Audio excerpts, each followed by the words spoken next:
Time for the Autotrader.com post-race show. Coverage of today's Pennsylvania 500. It took a long time to run because of rain and other red flag delays. But in the end, Bill Elliott made a late rally to pass Sterling Marlin and score his first win of 2002. Nice little crowd in Victory Lane there with you, Bill Weber. Yeah, I wouldn't call it little. It's a big crowd for Bill Elliott. And you know, it's a big weekend for Ray Evernham, too. Yesterday, he put Casey Atwood in the ARCA race. Casey came from the back of the field late in the race to win. Today, it's Bill Elliott, who moved to Evernham Motorsports. People thought he might never get back to Victory Lane. Went to Victory Lane at Homestead last year, and now at Pocono, Bill Elliott wins again. It's a weekend sweep in the mountains for Evernham Motorsports and a big win for Bill Elliott. And high fives for the crew and for the driver. Come on, climb on out of there. Man, congratulations. You all right? I'm great. Yeah. I can't be no better, boys. Yeah. This deserves a good old drink. It does, huh? Well, as soon as you take that drink, you tell me about passing that Sterling Marlin guy in that 40 car. Well, I knew I had my work cut out for him. He was awful good. But it seems like whoever was out front had the advantage. And I knew as long as I could stay after him on fresh tires, that's the only chance I had. And I did. I gave it everything I had, and I finally got him on the high side going into one. And he came right back on you, too, didn't he? He came back, but I still was able to pull on off. Yeah. Bill, yesterday, Casey ran some stuff. Ray called it experimental in the ARCA race. He won. You guys go to Victory Lane today. This team in the right direction. I told you I was proud of these guys. I mean, from the motor guys, all the guys back at the shop to the guys right here on pit road. I mean, they do a heck of a job, and they really put some spirit in me on driving a race car. I'm telling you, it makes it easy for me to come out here on Sunday afternoon and do the job that we can do.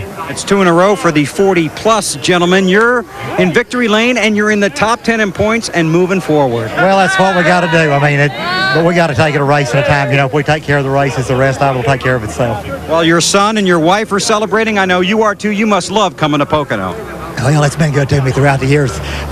Too bad this race didn't happen last time because I lacked 20 laps to go with finishing. But, you know, ironically, it worked out for the good, and I'm proud of all these guys, I'm telling you. Congratulations. We'll see you at Indianapolis next week. You got it. All right, Bill Elliott and his family in Victory Lane here in Pocono. A big celebration here, a kiss for his wife, and Chase is here, too.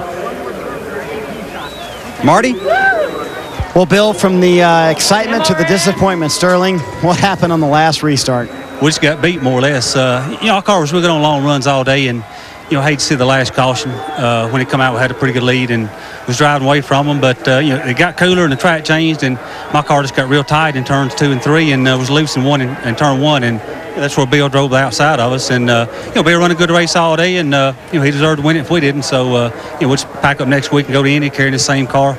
And maybe put the Coors Light Dodge and Victory Lane up there. Were you surprised at all that your car got tight? Because it had not been tight all day. You guys didn't change anything on that car today. Well, I mean, you change tires, don't know exactly what you're going to get. You know, the tires have been real consistent, and we had the third set of tires was really good, and the fourth set was really good, and this set here was just a little tighter for some reason.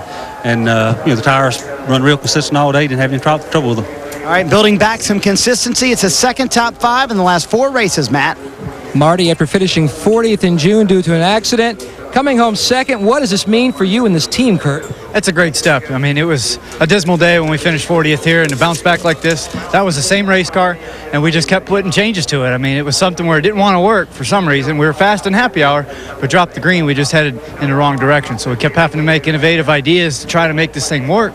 We were just throwing everything at it. Every stop, we changed something just to get a different balance on the car. And I mean, it's a lot of fun. Just like Newell Rubbermaid, I'm going to meet with all the people and all the different organizations, and they're coming up with innovative ideas, going to the front, working the packs. That's what we're all about, is going to the front. And to bounce back like this, to get a good points day out of it, it's been strong. I mean, Jimmy Fenning's really helped me out a ton. This is what Rubbermaid's all about. After finishing 13th, 37th, and 40th, Kurt Busch scores his first top 5 finish here at Pocono. Dave? Matt, DJ sat down, so I thought I would too. He finished 4th today after starting 15th. How tough was it to get through this race, DJ? Well, ice cold Coke helps to relieve all of that, but it was tough. But we had a good race car. We just weren't any match for those front guys. We got out-geared today. Those guys were shifting twice, and we elected to stay with our plan of just shifting the one time, and that beat us. They were just killer off of the tunnel turn and off of turn 3 here, and just was no match for them. But it was a good day for us. It was, and it was his 13th top 10 in the last 15 races here at Pocono, and He didn't bring me a Coke either, so I have to get a Coke from him. Okay, well, he'll get me one.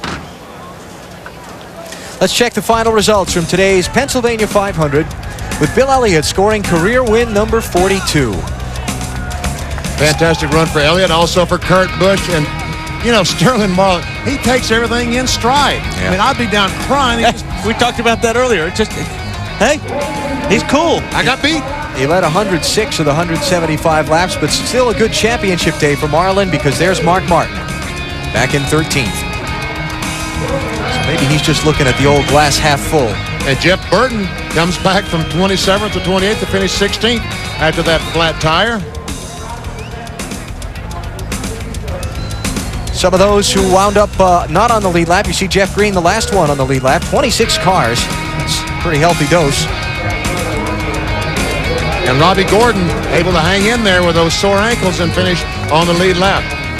A lot of those who dropped out fell out late. Jeffrey Bodine, Derek Cope, late engine failures. Jerry Nadeau, Jeremy Mayfield with the late crash. Rusty Wallace, first race he's failed to finish in a long time.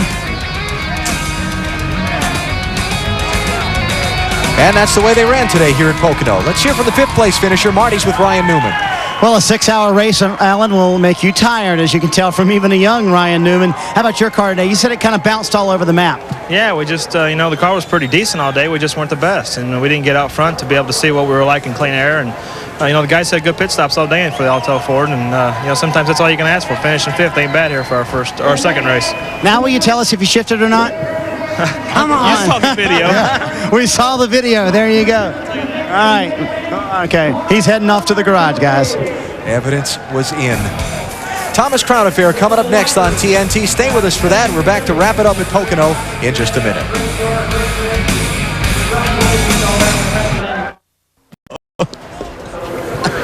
Well, welcome back to the Pocono Raceway in Pennsylvania, where car owner Ray Evernham is celebrating in victory lane. He just got the shower with his driver, Bill Elliott.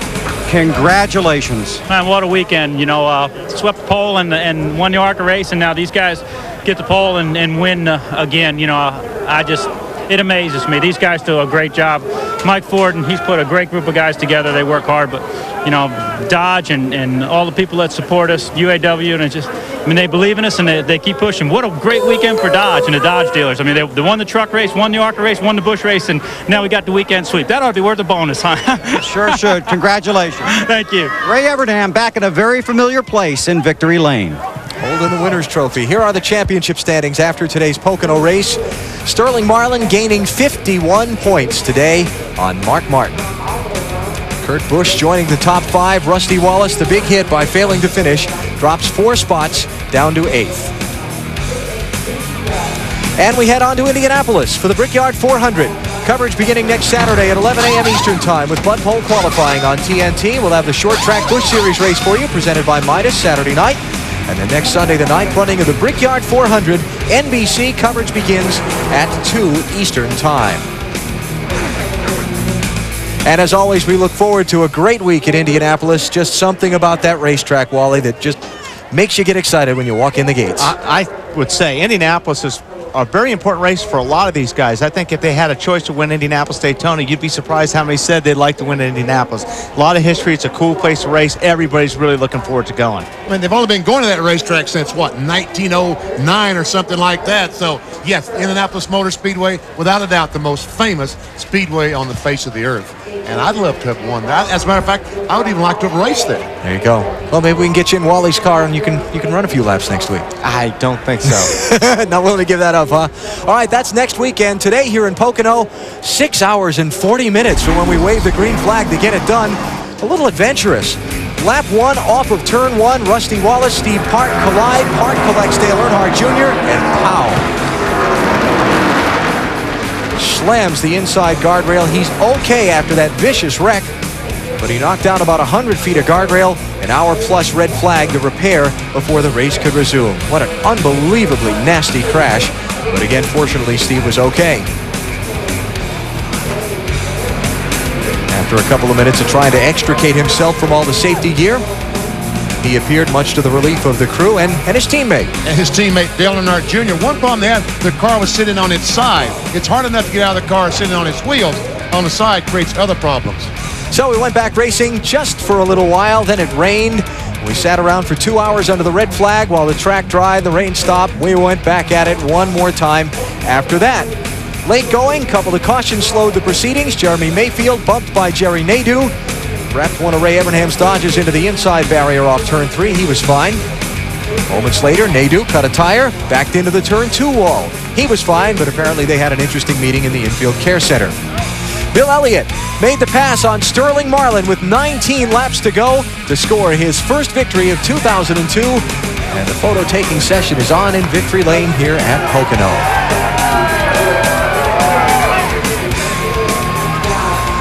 The fans stuck with it. We're glad you stuck with it as well.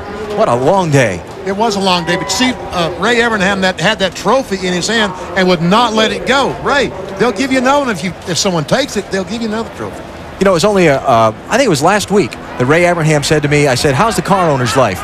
He said, you know, I'm pulling my hair out. This is just a far tougher job than I thought. He's not pulling his hair out there. There's a lot of smile. Satisfaction today for the Evernham Motorsports team with a win at Pocono. Tomorrow on TNT, late night, 1 a.m. Eastern and Pacific, Pep Boys presents the Pennsylvania 500 Encore. And Saturday on TNT at 8 p.m. Eastern Time, Midas presents the NASCAR Busch Series race from Indianapolis Raceway Park. And next Sunday, Brickyard 400 on NBC, beginning with Discover Card Countdown to Green at 2 p.m. Eastern Time. Next, it's the Thomas Crown Affair on the East Coast on TNT. Wild day today here at Pocono. We saw scary crashes, thrilling racing. In the end, the veteran from Georgia, Bill Elliott, made it a red day.